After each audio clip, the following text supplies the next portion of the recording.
Hi guys, today I'm going to do a horror movie review for you because I haven't really done one yet, and the film I've chosen to review is Rob Zombie's The Devil's Rejects. Now this is the sequel to his original House of a Thousand Corpses, and obviously Rob Zombie went on to direct the remake of Halloween, which is actually really good for a remake. Check that out if you haven't already. So yeah, The Devil's Rejects, it stars Bill Moseley, Sherry Moon Zombie and Sid Haig as Otis Firefly, Baby Firefly and Captain Spaulding, all returning from House of a Thousand Corpses, the first film, and all bringing their A-game to it basically. They play a family of serial killers called the Firefly family, and in the first film they attract people to they lure people into a roadside attractions kind of place and then kill them. And in this film, a cop played by William Forsythe finds the house, there's a big ensuing gun battle and they go on the run, so it's essentially a road movie, but it could be seen as a siege movie and stuff like that. The style is very much in the vein of like late 70s horror films such as, the main one I think of is the Texas Chainsaw Massacre, the original. It's very much in that style. It looks really well shot. I mean, Rob Zombie's obviously a musician first, so he's still finding his feet as a filmmaker in The Devil's Rejects. It's like the House of a Thousand Corpses was basically visual diarrhea, although it was an enjoyable film, but it is an acquired taste in the horror genre. The Devil's Rejects is more accessible.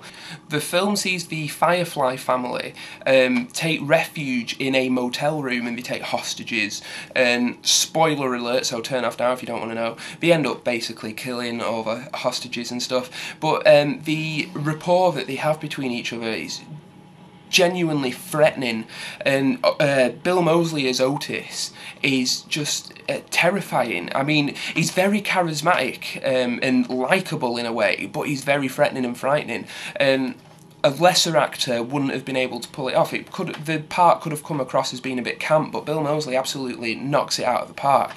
William Forsythe as the policeman, it's a great role because he's cool as a cucumber, although he wants revenge, and he plays it straight, but he's so good. He's in fact just as threatening as the family of serial killers are, and I mean, he kills the mother in jail, and he traps him and he starts to like crucify Otis and stuff like that, and you actually end up sympathising with the killers. You want them to escape from him, and it's how he does it is amazing. He just becomes more and more depraved himself as he wants to catch them, so his lust for revenge essentially turns him into what he's hunting, and I think William Forsythe does a great job at portraying this on screen. The Devil's Rejects, although it is a extremely dark, violent, twisted and depraved film, it also has a really good sense of humour to it, especially for film fans. Now, for people who have already seen the film, which I imagine horror fans are a lot of you, you could actually look at The Devil's Rejects as a really dark and twisted parable of Star Wars Episode 5, The Empire Strikes Back. Now, bear with me, I will explain. There are many scenes in The Devil's Rejects that mirrors Empire, and the obvious one is when the Firefly family go to Captain Spaulding's brother's like prostitute western town sort of thing, and he answers with a shotgun and he says, if I ever saw you again, I'd kill you, and it's all a joke, and they hug and stuff, and that is clearly a homage of the scene in Empire where Han Solo and Lando Calrissian meet at Bespin as Han gets off the Millennium Falcon and they do the whole thing like they're going to punch and then they hug, and it's really cool. So for film fans it's really rewarding. I mean, there's also scenes obviously where the prostitutes talk about because Star Wars has just come out, so I'm assuming the year's 1977 that it's set, although it never really goes into specifics. They say how the customers want them to dress as Princess Leia and they want to dress as androids and shit like that. So Rob Zombie's obviously a big fan of Star Wars, and he litters The Devil's Rejects with Star Wars references and very similar plot points to Empire Strikes Back and stuff like that. So for fans of Star Wars, fans of science fiction, fans of film in general, it is The Devil's Rejects is a very rewarding film to watch. Rob Zombie's obviously taken a leaf out of Quentin Tarantino's book, as one of the best aspects of The Devil's Rejects is in fact the soundtrack. He uses the film as his own personal mixtape, and he puts in songs that are either from his childhood or that have influenced his own movies as he's gotten older.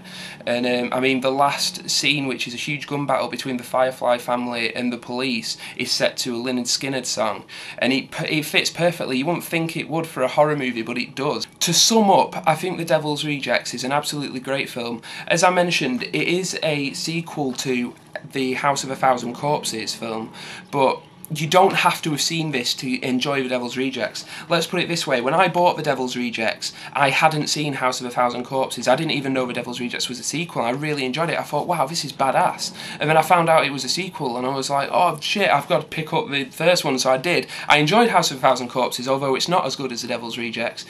And so yeah, it is an accessible film for anyone who hasn't seen the first. Rob Zombie finds his style as a director, and it is a style that is perfect for the horror genre. Like I said, it's like the old 70s exploitation films. It's absolutely great, and he uses the soundtrack to great effect. The actors all do brilliantly. I mean, Sid Hager's Captain Spaulding, you know, he's funny, he's witty, but he's frightening at the same time.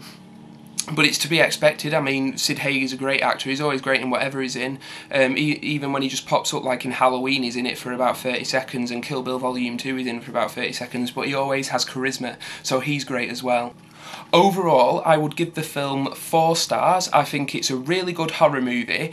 It's kind of got a style of its own in terms of the cinematography, the soundtrack and everything. It's different to your average run-of-the-mill slasher film. And I admire it for its sense of humour, its homages, everything. I think it's a great film. So 4 stars from me, highly recommended. You don't have to have seen House of a Thousand Corpses before you see The Devil's Rejects, because it is a very accessible film. So it's well worth checking out, and I hope you do if you haven't seen it already. So like I said, 4 stars from me. Please subscribe to my channel if you haven't already, and rate this video. I'm almost at 100 subscribers, and I'll do a tribute video once I've reached 100. I also set up a MySpace, which is myspace.com/CivilianSnowman, in which I will do written reviews. So any movies that I don't have time to do a video for, I'll do a written review. I've already reviewed The Prestige on there, so if anyone wants to add me on MySpace and subscribe to my blog, please do.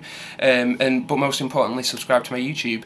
So thank you very much for listening. I hope you enjoyed the review, and I'll see you all later. Alright, bye.